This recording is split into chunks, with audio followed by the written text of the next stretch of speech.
आज़ादी काफ़ी संघर्षों के बाद मिली। 200 सालों तक हिंदुस्तानियों ने अंग्रेज़ों से अपने अस्तित्व के लिए लड़ाई लड़ी। हर कदम पर गोरी हुकूमत को चुनौती दी गई। इस कड़ी में न जाने कितने क्रांतिकारियों ने अपना पूरा जीवन खपा दिया। स्वतंत्रता संग्राम में पुरुषों के साथ कदम ताल मिलाकर महिलाएं भी चली। इतिहास में ऐसी कई कहानियां संचित हैं जो इस बात की गवाही करती हैं कि महिलाओं ने किस तरह आज़ादी में अहम भूमिका निभाई है, जिनके संघर्ष की कहानी आपको आत्मविश्वास से भर देगी तो आपके रोंगटे भी खड़े कर देगी। आज कुछ ऐसी ही महिलाओं के बारे में हम और आप बात करेंगे। नमस्कार दोस्तों, मेरा नाम महिमा सिंह है और आप मुझे देख रहे हैं मेरे YouTube चैनल निशब्द होठों से।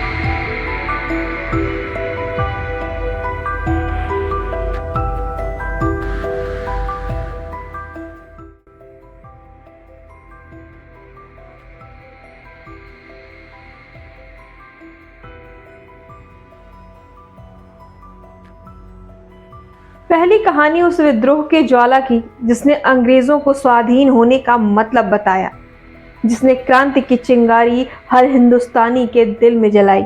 जब वो कठिन परिस्थितियों में भी पीठ पर अपने बच्चे को बांध कर चली तो देश का कोना कोना बोल उठा, खूब लड़ी मर्दानी, वो तो झांसी वाली रानी थी। जी हाँ, आप समझ गए हैं, ये कहानी है रानी लक्ष्मीबाई की।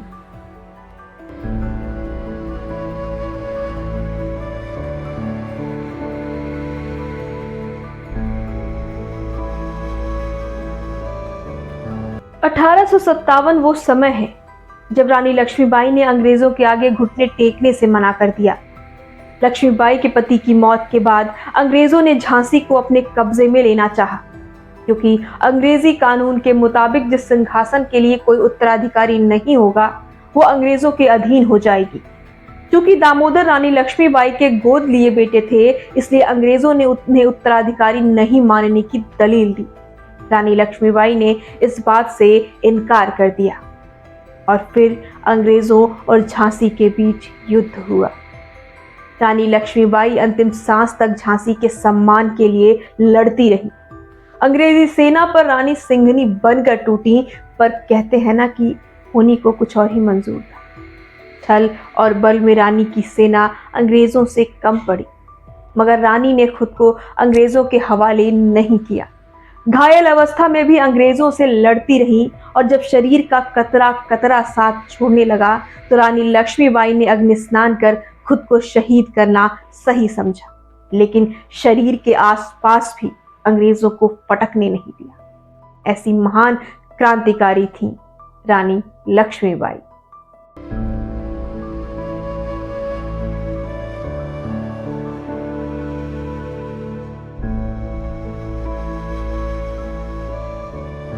रानी लक्ष्मीबाई की समकक्ष एक और भी रानी हुई जिन्होंने अंग्रेजों को नाको चने चबवाए। वो रानी थी अवध के नवाब वाजिद अली शाह की पहली बेगम, बेगम हजरत महल। 1856 में अंग्रेजों के वाजिद अली को बंदी बनाने के बाद हजरत महल अपने छोटे से बेटे को सिंहासन पर बैठाकर शासन करने लगी। वो एक कुशल रणनीतिकार थी। सैनिकों का मनोबल बढ़ाने के लिए खुद मैदान में चली जाती। 7 जुलाई 1857 को उन्होंने अंग्रेजों के खिलाफ बिगुल फूंक दिया। इस युद्ध में बेगम ने अंग्रेजों के छक्के छुड़ा दी। हजरत महल का साहस देखकर कई अन्य राजाओं ने उनका साथ दिया और बेगम हजरत महल ने लखनऊ और उसके आसपास के प्रांतों को गोरों से आजाद करा लिया।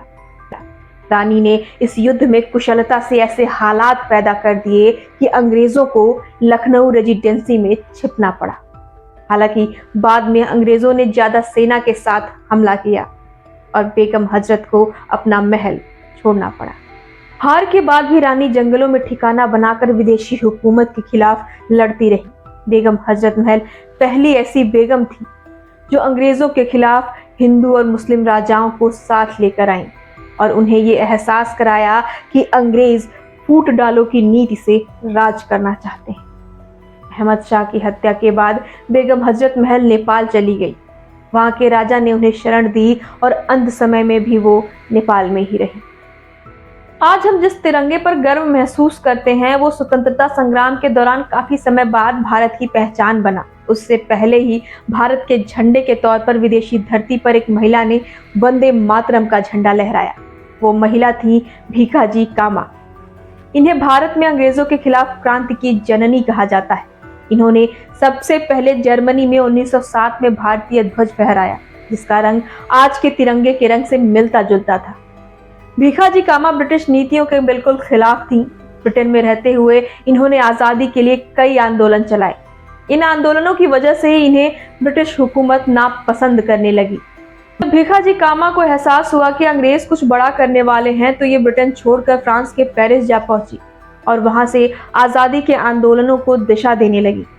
प्रथम विश्व युद्ध के दौरान जब फ्रांस और ब्रिटेन साथी हुए, तो अंग्रेजों के कहने पर भीखाजी कामा को पेरिस में नजरबंद कर लिया गया, क्योंकि उन्हें खौफ था कि भीखाजी कामा उनकी हुकूमत को काफी नुकसान पहुंचा सकती है। 75 साल की उम्र में 1935 में इन्हें भारत आने की अनुमति मिली। भारत आने के एक साल बाद ही भीखाजी कामा का निधन हो गया।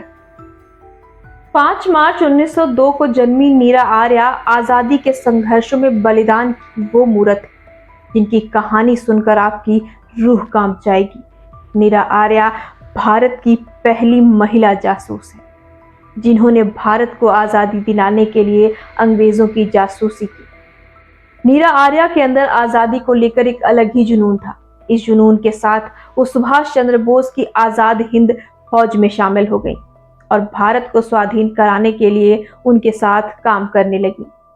नीरा आर्या की शादी एक अंग्रेजी अफसर से हुई थी जो गोरों के लिए गुप्तचर का काम करते थे, या हम कहें कि सीआईडी थी। एक बार जब उनके पति ने सुभाष चंद्र बोस पर गोलियां चलाई, तो नीरा आर्या ने नेताजी को बचाने के लिए अपने पति पर ही चाकुओं से हमला कर दिया। इस हमले में उनके पति की मौत हो गई। नीरा आर्या पर हत्या का मुकदमा चला। अंग्रेजों ने उन्हें असहनीय पीड़ाएं दी। वो सुभाष चंद्र बोस का पता पूछते रहे, लेकिन नीरा आर्या ने मुंह न खोला और कहती रह गई कि नेताजी की हवाई हादसे में तो मौत हो गई। अंग्रेजों ने प्रताड़ना की सारी हदें पार कर दी, यहाँ तक कि उनका एक स्तन तक काट दिया गया। इस दयनीय पीड़ा में भी नीरा आर्या ने चुप रहना ही अपना कर्तव्य समझा। जब देश आजाद हुआ तो नीरा आर्या जेल से बाहर आई और फूल बेचकर अपना गुजर बसर किया। 1998 में उन्होंने अपनी देह का त्याग कर दिया। उषा मेहता कानून की छात्रा थी। वो गांधी जी के विचारों से काफी ज्यादा प्रभावित थी। उन्होंने पढ़ाई छोड़कर देश के प्रति अपनी जिम्मेदारी को चुना और बड़े स्तर पर आंदोलनों में हिस्सा लेने लगी। उषा मेहता सूचना के प्रचार प्रसार के प्रभाव को अच्छे से जानती थी। यही वजह थी कि 1942 में कांग्रेस रेडियो का इन्होंने गुप्त रूप से प्रसारण शुरू किया, जिसके बाद कांग्रेस रेडियो भारतीयों के लिए समाचार का सबसे बड़ा जरिया बनकर उभरा। इसकी मदद से हिंदुस्तानियों को अंग्रेजों के अत्याचार के बारे में बताया जाने लगा। इस रेडियो प्रसारण का इतना प्रभाव पड़ा कि देश के कोने कोने में क्रांति की आग जलने लगी और इसी ने ब्रिटिश अधिकारियों का ध्यान खींचा, जिसके लिए उषा मेहता को गिरफ्तार कर जेल भेज दिया गया और उन पर मुकदमा भी चलाया गया। कांग्रेस रेडियो का पूरी तरह से बैन कर दिया गया, लेकिन फिर भी इसे गुप्त जगहों से संचालित किया जाता रहा और अंग्रेजों के अत्याचार के बारे में जनता को हमेशा बताया जाता रहा। भारत कोकिला के नाम से मशहूर सरोजनी नायडू ने भी स्वतंत्रता की राह में बड़ा योगदान दिया है। बापू के संपर्क में आने के बाद ये उनके विचारों से इस कदर प्रभावित हुई कि देश को आजाद कराना इनका एकमात्र लक्ष्य बन गया। सरोजनी नायडू गांधी जी की विश्वास पात्र थी। दक्षिण अफ्रीका में भारतीयों के लिए उन्होंने आंदोलन किया।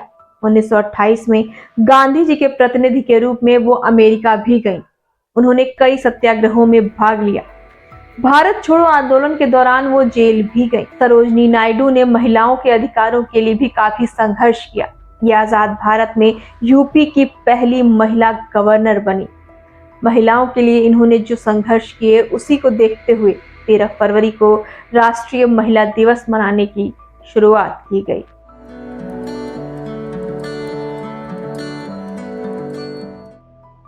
ये वो महिलाएं हैं जिन्होंने आजाद भारत का सपना देखा और उसके लिए अपनी पूरी जिंदगी खपा दी।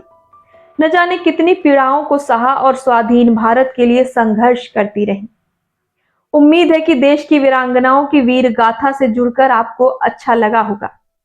ऐसी ही प्रेरित कहानियों को जानने के लिए हमारे साथ बने रहिए। जय हिंद।